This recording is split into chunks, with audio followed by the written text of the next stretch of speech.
Selamat datang dan terima kasih yang sudah mengklik video ini. Semoga kita semua diberikan keamanan, kelancaran, dan kebarokahan dalam hidup di dunia ini. Jadi di video kali ini saya ingin membahas tentang beberapa hantu yang sangat-sangat terkenal di dunia. Bukan hanya di Indonesia, tapi di dunia. 2 hours later. Nah, hantu-hantu ini memiliki cerita yang cukup mistis di balik kemunculan mereka. Semistis apakah? Semistis apakah? Wah, sih kayak semistis. Bagaimanakah kisah mistis di balik cerita kelam mereka? Mari kita bahas di video kali ini. Sebelum kita lanjutkan videonya, silahkan teman-teman yang belum subscribe, bisa di-subscribe, di-subscribe dan di-like dan ditekan tombol lonceng. Nah, sekarang kita ke videonya. Yang pertama, ini hantu yang berpaspor. Waduh, ini hantu yang berasal dari negara Jepang yang bernama Sadako. Mungkin bagi kita, hantu ini tidak asing lagi karena banyak sekali film yang sudah menceritakan tentang hantu tersebut. Nah, si Sadako ini itu biasanya atau seringkali digambarkan sebagaimana seorang perempuan yang memiliki rambut yang sangat panjang dan menutupi wajahnya. Dan dia juga memiliki wajah yang sangat pucat, men. Kayak apa ya? Ya putih gitu, kayak putih lulur. Ya putih pokoknya. Kayak kurang darah. Nah, kemunculan Sadako ini biasanya dia muncul melalui sumur tua dengan cara merangkak. Jadi kayak sumur terus dia kayak merangkak ini terus menakuti mangsanya. Di balik seramnya Sadako ini terdapat kisah yang cukup menyedihkan. Nah mana? Jadi pada zaman dahulu itu ada seorang wanita yang bernama Sadako Yamamura. Sadako Yamamura ini seorang gadis yang introvert, tertutup, pokoknya jarang sekali ngomong dengan orang lain. Jadi dia tuh cenderung menghabiskan waktunya itu sendiri. Dia memiliki ayah seorang dokter dan ibunya itu seorang ahli psikis. Suatu saat ibunya ini bunuh diri, men, karena mendapat tekanan dari pekerjaannya. Jadi dia kayak sumpah lah dengan pekerjaannya, akhirnya dia bunuh diri. Nah, ini yang membuat Sadako Yamamura itu sangat-sangat terpukul. Jadi dia kayak sangat sedih karena kan biasanya orang introvert apalagi cewek ya, itu kan cenderung dekat dengan seorang ibu kan. Jadi ketika ibunya bunuh diri, dia sangat-sangat terpukul sekali. Akhirnya setelah ibunya meninggal, dia hanya hidup dengan ayahnya, yaitu seorang dokter. Sampai pada suatu hari Sadako ini ada konflik dengan ayahnya yang menyebabkan ayahnya benar-benar kayak marah banget dengan Sadako, sehingga ayahnya ini tega memukul Sadako. Kemudian setelah dipukul, setelah dipukul, si Sadako ini dibuang ke dalam sumur tua.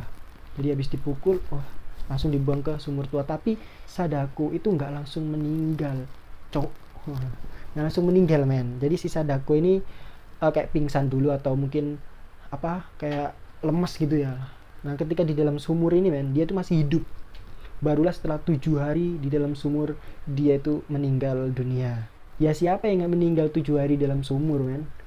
Nah, sebelum Sadako ini meninggal, dia tuh kayak menyimpan dendam terhadap dunia. Dia tuh kayak merasakan ketidakadilan di dunia, sehingga dia itu kayak pengen banget balas dendam gitu.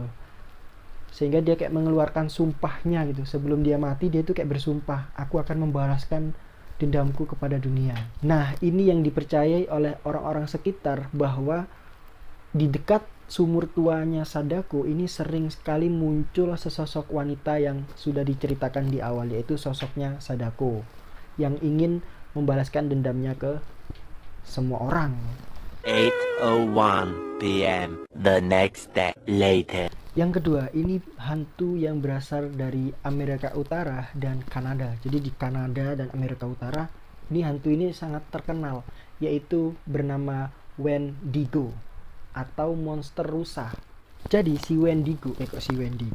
Jadi sosok monster Wendigo ini itu seringkali digambarkan sebagai monster yang sangat menyeramkan.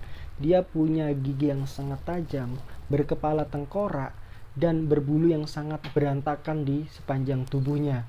Nggak cuman itu men, dia juga kayak punya tanduk gitu, tapi tanduknya itu kayak tanduk rusa gitu, kayak apa, tanduknya itu kayak bercabang gitu kan, tanduk rusa kan. Nah yang bikin serem itu adalah dia itu punya kekuatan atau apa namanya, keahlian merasuki manusia dan membuat manusia itu bisa memakan manusia lain, cowok.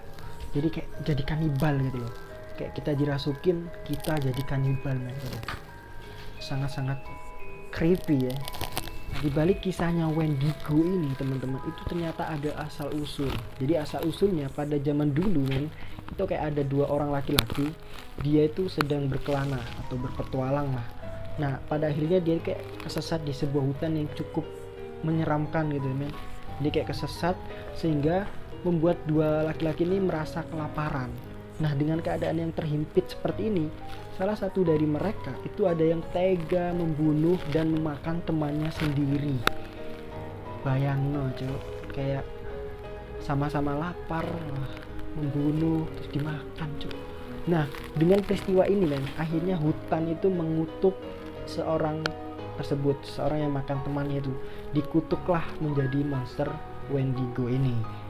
Nah makanya si Wendigo ini biasanya itu muncul di hutan-hutan yang terpencil, hutan-hutan yang menyeramkan, dan si Wendigo ini juga bisa makan manusia. Yang ketiga, ini yang cukup familiar di kalangan kita, yaitu hantu pocong dan kuntilanak. Nah pocong dan kuntilanak itu ternyata nggak cuman ada di Indonesia men, di Malaysia itu ada, cuman namanya beda. Kalau pocong di Malaysia itu namanya hantu bungkus. Boktable, bungkus. Nah ya kalau kuntilanak itu namanya ponti. Cukup imut ya namanya. Kayak ponti. Nah yang pertama itu pocong. Jadi pocong itu mungkin kita udah tahu lah. Jadi pocong itu punya asal usul. Pocong itu biasanya muncul dari kuburan. Nah kenapa dia muncul dari kuburan? Karena biasanya itu kayak mayat yang dikuburkan itu lupa tali pocongnya nggak dicabut, makanya dia kayak gentayangan minta tali aku dong gitu. Maksudnya aku minta supaya talinya itu dilepas gitu loh maksudnya, ya kan gitu. Kuntilanak ini cukup familiar ya, karena sering sekali dijadikan sebuah film. Nah kuntilanak itu pertama kali muncul itu di daerah Kalimantan men. Nah sejarah dari kuntilanak ini adalah hantu perempuan yang hamil tapi tidak bisa melahirkan, sehingga dia meninggal dan jadilah kuntilanak. Nah kuntilanak ini biasanya itu kayak di kalangan kita itu dibuat untuk nakut-nakutin anak kita yang kayak main malam atau keluar malam. Nah biasanya kalau ditangkutin kuntilanak atau gombel itu kayak auto pulang lah, kayak auto takut gitu, karena sosoknya ini sangat-sangat serem. Jadi disosokkan seorang perempuan yang berambut panjang dengan memakai pakaian serba putih dan selalu berteriak, kayak entah itu tertawa, entah itu menangis, tapi lebih sering kayak tertawa gitu. Dan dia tuh kayak biasanya di pohon-pohon gitu, kayak di atas pohon sambil mangga. Nah pocong sendiri itu digambarkan kayak apa namanya ya, kayak mayat dibungkus, kemudian dia itu lompat-lompat. Biasanya itu pertama kali muncul dari kuburan, dia lompat, ada asap, barulah si pocong ini lompat ya. Kenapa lompat ya? Padahal dia kan bisa hilang gitu ya. Kenapa harus lompat ya? Capek ya. Nah yang keempat ini adalah hantu yang sangat terkenal sekali di Filipina atau Filipina ya. Jadi hantu ini udah malang melintang, kayak udah famous di Filipina. Hantu ini bernama Aswang. Aswang sendiri itu digambarkan sebagaimana monster bersayap yang memiliki cakar yang cukup tajam, Jadi kayak cakarnya, ini namanya cakar ya, tajam ya. Kalau nggak tajam ceker. Bungkus. Nah kemampuan dari hantu ini itu bisa menghisap darah, mirip-mirip Dracula ya. Dan juga dia itu memakan organ tubuh men. Dan dia juga seringkali mengambil seorang bayi dari perut ibunya. Jadi kayak ibunya ambil kan gede, diambil kempes. Enggak sih, nggak tahu sih. Jadi kayak gitulah, jadi kayak hobinya tuh makan organ tubuh, ambil bayi dari orang tuanya gitu. Nah, yang uniknya si Aswang ini punya makanan favorit, yaitu jantung dan hati, cowok. Jadi kayak, wah, jantung dan hati ini gue banget man.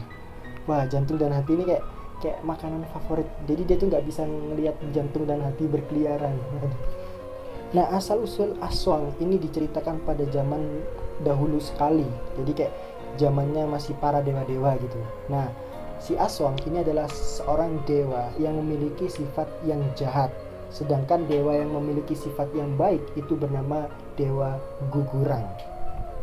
Sehingga Aswang ini kan karena dia punya sifat yang jahat, dia sering melakukan kekacauan dan segala macam, sehingga dia itu mendapat kutukan. Kutukannya adalah dia hanya bisa hidup di kegelapan malam, mirip dengan kelelawar lah. Jadi kayak munculnya itu hanya bisa di malam hari. 2 hours later. Hantu yang selanjutnya, hantu yang kelima, ini mungkin sangat terkenal di daerah Amerika Latin, yaitu hantu yang bernama La Llorona atau hantu menangis, atau sering juga disebut hantu penculik anak. Nah, hantu La Llorona ini selayaknya kayak kuntilanak wewe gombel, sering dijadikan senjata orang tua untuk menakuti anak-anaknya. Karena kan hantu ini kan kayak suka nangis, kemudian suka nyulik anak kan, jadi kayak dibuatnya itu anaknya gitulah. Nah, hantu ini itu biasanya berada di sebuah pinggiran sungai dengan memakai baju atau gaun yang serba putih, dan matanya itu kayak berdarah gitu, kayak merah berdarah, kayak nangis darah gitulah. Dan dia itu juga selalu menangis man. Jadi kayak gimana ya, kayak menunjukkan kesedihan seorang perempuan gitu sampai menangis darah. Di balik wujudnya ini, ternyata si La Llorona ini memiliki kisah yang cukup kelam dan menyedihkan. Dulu ada seorang gadis yang bernama Maria. Dia tuh kayak orang yang paling cantik di daerahnya, kayak orang yang paling pokoknya aduhai menawan, semlohai. Pokoknya dia tuh kayak primadonanya daerah tersebut gitu. Nah, dengan kecantikannya ini akhirnya kan banyak pria yang mencoba mendekati si Maria ini. Tapi si Maria ini memiliki sifat yang kayak apa ya, kayak dia tuh cantik, dia menganggap bahwa dirinya tuh segalanya, sehingga dia tuh kayak nggak mau gitu dideketin sama pemuda-pemuda di desanya tersebut. Dia cuman mau dideketin sama, atau dia tuh cuman mau menikah dengan pria paling tampan atau pria yang sangat-sangat tampan. Pada suatu hari ada seorang petani yang cukup kaya raya yang datang atau pindah ke daerahnya si Maria, dan dia tuh punya anak yang sangat-sangat tampan, menawan, gagah, rupawan. Bungkus. Nah, ini membuat si Maria ini kayak hasratnya tuh terpanggil gitu untuk mendekati si pria tersebut. Sampai pada akhirnya mimpi dari Maria ini benar-benar terwujud. Sampai singkat cerita mereka itu benar-benar menikah. Nah, dari pernikahannya si Maria dengan pria yang sangat tampan ini, mereka punya 2 orang anak. Nah, seiring pernikahan atau kehidupan suami istri ini, ternyata si suaminya ini punya hobi yang cukup membuat Maria kesal, yaitu hobinya tuh berkelana. Jadi kalau zaman dulu kan berkelana pakai kuda ya ke suatu tempat. Nah, pulangnya itu kadang cuma 1 bulan, 2 bulan sekali. Nah, yang membuat Maria ini kesal men, itu kayak suaminya pulang cuman nengokin anaknya gitu. Jadi kayak yang didatengin cuman anak-anaknya. Suaminya tuh nggak peduli sama si Maria. Ini benar-benar membuat Maria tuh kayak kesel, marah. Tapi Maria tuh nggak langsung ngomong ke suaminya, kayak mondem gitu lah, kayak dia tuh kayak nggak mau bertengkar gitulah di rumah tangganya, sehingga dia kayak diem aja gitu. Sampai pada suatu saat ketika Maria ini berjalan-jalan di pinggir sungai dengan 2 orang anaknya, dia tuh melihat suaminya di atas kuda, dan di belakangnya itu ada seorang yang sangat cantik cowok. Jadi kayak, suamiku gak pernah pulang, sekalinya pulang bawa cewek, gimana perasaannya? Terpukul lah kan. Akhirnya si Maria ini kayak marah besar, kesel, dan ujung dari kemarahan Maria ini, dia sampai berani membuang anaknya, kedua anaknya itu ke sungai cowok. Sungainya itu nggak sungai-sungai yang kecil tapi sungai yang gede, yang deras banget, waduh, yang sangat deras, yang amatlah deras, waduh, ya pokoknya deras lah, sungainya itu kayak gede gitu, dibuanglah anaknya kan sambil marah-marah gitu. Tapi si Maria ini akhirnya kayak nyesel gitu, setelah membuang anaknya dia tuh nyesel, akhirnya dia kayak mencari anaknya, dia menyusuri sepanjang sungai untuk mencari anaknya. Nah, saking frustasinya si Maria karena anaknya ini nggak ketemu men, akhirnya si Maria ikut lompat ke dalam sungai tersebut dan meninggal otomatis kan. Meninggalnya Maria ini membuat warga sekitar itu sangat-sangat kayak kaget gitulah. Seorang Maria yang dulunya cantik sekali tapi meninggalnya dengan cara yang cukup tragis gitu, bunuh diri di sungai. Setelah si Maria ini lompat, beberapa hari kemudian ada seorang yang sedang berburu dan dia itu kayak menemukan jasadnya Maria di sungai tersebut. Tapi yang ditemukan itu cuman jasadnya Maria aja. Jadi dua anaknya itu kayak nggak ketemu gitu, cuman Maria yang ketemu. Dan akhirnya kan warga di situ menguburkan jasadnya Maria. Pada malam pertama setelah jasadnya Maria ini dikubur men, warga sekitar itu sangat sering sekali atau kayak diganggu dengan suara-suara tangisan yang berasal dari sungai tersebut. Nah, ini yang membuat para warga atau orang sekitar itu percaya bahwa orang yang menangis di sungai atau hantu yang menangis di sungai itu adalah hantunya si Maria. Konon katanya, menurut kabar yang beredar, jadi menurut warga sekitar, si jasadnya Maria ini nggak bisa diterima bumi karena Maria sudah membunuh anaknya dan tidak menemukan anaknya. Jadi kan sebelum dia mati kan dia nyari anaknya tuh, nah nggak ketemu kan. Jadi bumi itu nggak mau menerima jasadnya Maria. Bumi itu kayak minta Maria itu supaya nemuin anaknya dulu kayak. Akhirnya kan Maria kan kayak nggak tenang gitu kan. Nah, ini yang dipercaya warga sekitar kalau hantunya Maria atau La Llorona ini adalah hantu yang sering menangis atau hantu yang menangis, dan juga dia kayak hobi menculik anak yang dianggap mirip dengan anaknya dulu yang pernah dilempar di sungai. Jadi kayak ada anak yang mirip itu diculik sama La Llorona. Makanya ini senjata bagi orang tua pada zaman dulu untuk mengancam anak-anaknya agar tidak berkeliaran sembarangan. Nah, itulah video kali ini. Menurut teman-teman, hantu manakah yang paling serem dan paling mempunyai cerita di baliknya yang sangat-sangat tragis? Kalau menurut saya pribadi itu kayak saya waktu baca ceritanya si La Llorona ini kayak sangat-sangat kayak sangat sedih gitu, karena kan dia itu kayak orang yang tersakiti kemudian salah menaruh amarahnya, salah melampiaskan amarahnya sehingga berujung kayak seperti itu gitu. Tapi saya ada sedikit kesimpulan dari apa yang sudah saya ceritakan. Jadi kan di setiap daerah itu kenapa bisa hantunya beda-beda ya. Kayak di Indonesia ada pocong, di Amerika ada monster rusa itu. Karena saya percaya bahwa jin dan barang-barang gaib itu memang ada teman-teman. Jadi kita itu hidup bersama mereka. Dan mereka atau jin tersebut itu biasanya seringkali meniru apa yang ada di daerah tersebut. Terima kasih yang sudah menonton video ini. Mungkin ada saran video selanjutnya yang harus saya bikin atau saya ceritakan, boleh komen di bawah atau DM di Instagram saya. Terima kasih teman-teman yang sudah menonton. See you last night. Sampai jumpa di video selanjutnya.